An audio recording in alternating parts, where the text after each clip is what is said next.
Hello, I'm Will. This video is on the basics of Teens Voice. Teens Voice is the new phone system here at the college. We're really excited about its introduction. Let's take a look and see how it looks on your system. Opening up Teams, if you haven't already, one of the first things you'll notice on the left-hand side menu is the Calls button. There are several options in here for Teens Voice. First, let's look at finding our phone number. It's located right here below our telephone keypad. This is especially convenient if you have a new number or if you're calling a person and need to give your phone number. Thankfully, they put it right here in an easy-to-find location, so you can just go to the screen and get your number. Making a call. You can make a phone call in several ways. You can use the keys on your keypad. To do so, I just go up here and I click where I need to go, and I would dial in my number, and there it is. I can use the number pad on the screen and go from there. Or I can cut and paste. So let's say I wanted to call the college's main number. Right. I would scroll down and find it on the VPCC webpage. I can highlight that information. I can right click, copy,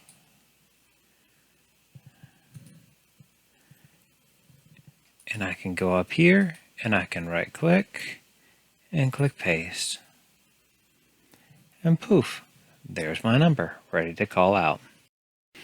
After your number is entered, all you have to do is press call. And there we go. Let's imagine you're in a Teams chat with somebody and you need to elevate that chat to a phone call. Within this window, there's a call box right up here. This will automatically call all participants in the chat. If you prefer a video meeting, you can select this one and your video will be displayed as well. You can also hover over the name and select call here. Or you can also do a video call as well. If you're a person who likes to pop out your conversations, which is up here, you can also choose to call from here or a video call from here as well. Contacts and speed dials. If you need to add a contact or speed dial, come back to the calls option, and over on the right-hand side, you'll see contact groups. To start, you can add contact groups. Customize our menu. Like maybe we would like a restaurant to go to for lunch. So we're going to make a restaurant contact group and create. And now I have a restaurant contact group. I could go through and add different restaurants if I wanted to in that. If I don't, I just go over to the right-hand side of that and I go to the ellipse. There I have the option to rename the group. Maybe instead of a restaurant group, I want to have a family group. So if I need to reach out to them really quickly, I can. Or maybe I decide I don't want it at all and I can just go down and I can delete the group. And confirm. To add to the speed dials, we go over to the ellipse next to the area, and we would click Add Contact to this group. And I would select an employee, so I will select Dr. Brannon.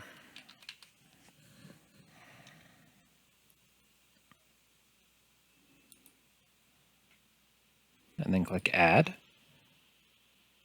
And now Dr. Brannon shows up under my speed dials. I can click this quickly and I can call her at any time. But for now, I'm going to take her off. So I'm just going to click the ellipse next to Dr. Brannon and I'm going to remove. To add an outside extension, call them. Then select the number in the call history and select the ellipses next to the number right down here. We're going to add I'm going to add them as a contact. From there, we have the information to fill out. So I'm going to put in Virginia Peninsula main number. And I can put the company, I can put the title and the phone number, and I click Add. And now, under Other Contacts, is Virginia Peninsula's main number. And I have the option I can call them. Please note that there is a little triangle here, so if something doesn't by chance show up, make sure that that is expanded to show off your list. Call history. Call history is a good option for finding people to call. As you can see from the snapshot taken the other day, it gives you information about who's calling you where. So you can find out who is an outgoing call that you've called out to, a missed incoming call, something that I wasn't at my desk, wasn't able to answer, a call that was forwarded to voicemail, I know it's got cut off there, but saying, or an incoming call that you actually received. It also shows duration of the call, the time of the call if it's in the current day, or the day of the call if it is not. For people inside my organization, I can click. I have the options of calling back. I can open up a chat with them. I can choose to remove the contact from view, or I can add them to my speed dial or as a contact. For numbers that are not in my organization, such as this one, I lose the chat option, but I get the option to block them. This is a great feature if you're dealing with a telemarketer or feel like you are being harassed. You have control over that, which is something that in the past would have been a whole lot more complicated of a process. At the top of your screen, you'll notice you can change the phone call history to show all your calls, your missed calls, your incoming calls,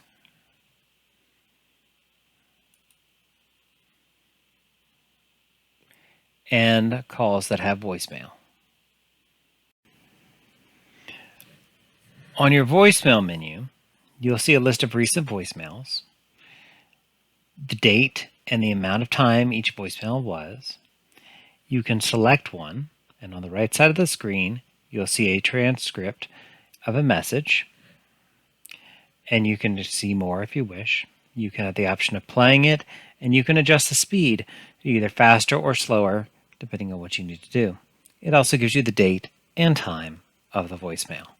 And if internal, it'll give you the information about the employee and where they work. If it is not internal, it'll give you the information about the caller. You also have the option of filtering with the 3 bars to search for a name or a number. Let's say I'm trying to find out when I called somebody. Using this filter option is a great idea. Let me just type in a name or a phone number.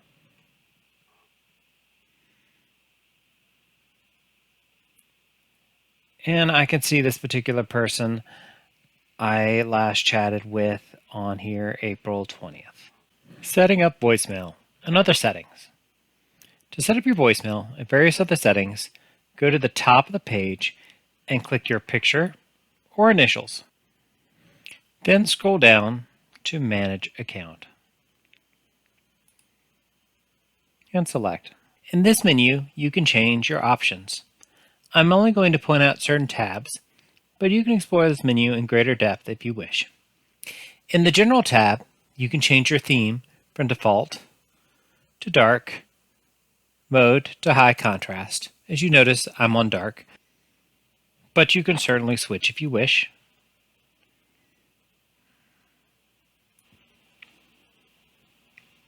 High contrast. I like mine in dark. You can change your chat density in Teams chat from more of a comfy layout, which is the default, to a more compact. You can even change your layout of how your teams look in here as well. And you have other options as well at the bottom. In the Privacy tab, you can manage who you give priority access to. These people can get through to you even if you set yourself to Do Not Disturb. Perhaps if you are an administrative assistant or your direct supervisor, maybe people that you want to have in that. I will get into more into what Do Not Disturb is in a minute. Blocked contacts. You can edit the blocked contacts that we talked about before. If you choose to, you can unblock them. You can see there's a bunch of other things here as well. In the Devices tab, you can change your audio devices if you have an external microphone or you want to use what's in your computer. So you've got the speaker, So mine is defaulting to the speakers on my headset and the microphone on my headset, but I could easily change them to go to my computer or use my computer as well. If you're not sure about it working, you can always make a test call and it'll give you some feedback on what's working and what is not. In the Calls tab, you can set up ringtones for whoever's calling you, directly you. You can set up a different ringtone for forwarded calls, and you can set up something for delegated calls as well, which is for shared lines. Finally, you can configure your voicemail. All you have to do is click Configure Voicemail and follow the prompts. Another thing you might notice under the Calls tabs are the call answering rules. By default, it's set to ring me, not anyone else, and sent to voicemail. But you have the option, if you want, to also ring a new number or contact, perhaps your cell phone or a colleague. You also have the option of ringing a call group as well in certain situations, if for some reason you need that. If unanswered, you have several options. Voicemail is the default, as it should be for most lines. You can also forward it, if you don't answer it, to a new number or contact. You may select Do Nothing. This is really only for lines that no voicemail is checked, that you just want to leave a recording, or a call group, which we'll talk about in just a minute. I have the option to forward my calls, not just to my voicemail, but I could also send it to a new number or contact. Someone suggested using your cell phone. That is not our suggestion, but if you choose to, that is an option. Or you can forward to a call group as well. Ring time is 20 seconds. To enter and exit a call queue, this section right here is very important. Right now, I am in a test call group, but certain areas on campus will have call groups. For example, the library may have a call group for the main number in Hampton and the main number in HT. The campus operators will have a call group. There are a few different people around campus that will. If this does affect you, going here, opt yourself in and out of the call group. Perhaps when you're at lunch, you don't want it to ring you. Perhaps you're working at one campus and do not want to get the numbers from another campus. That's how it works. Presence information. Teams and Outlook calendars integrate with each other. In fact, you may have even noticed the calendar icon on the side of Teams. It's your Outlook calendar. The presence, or the little dot next to your picture, or initials, shows if you are available, busy, do not disturb, be right back, you can appear away, or you can appear offline. Maybe you don't have a scheduled meeting, but you need to focus on a task, and you can set yourself to do not disturb. Likewise, if you want to set up a status message, you can do it here as well.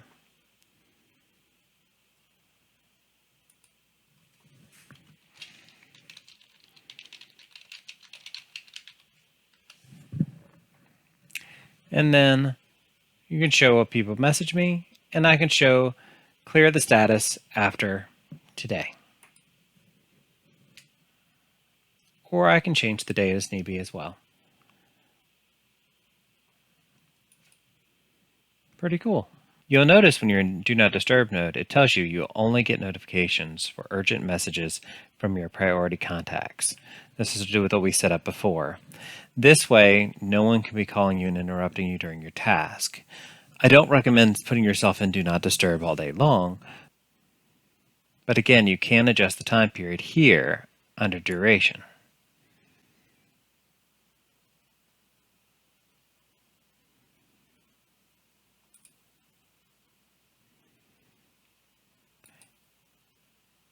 And from here, I can set whatever amount of time I feel like I need to be in Do Not Disturb mode.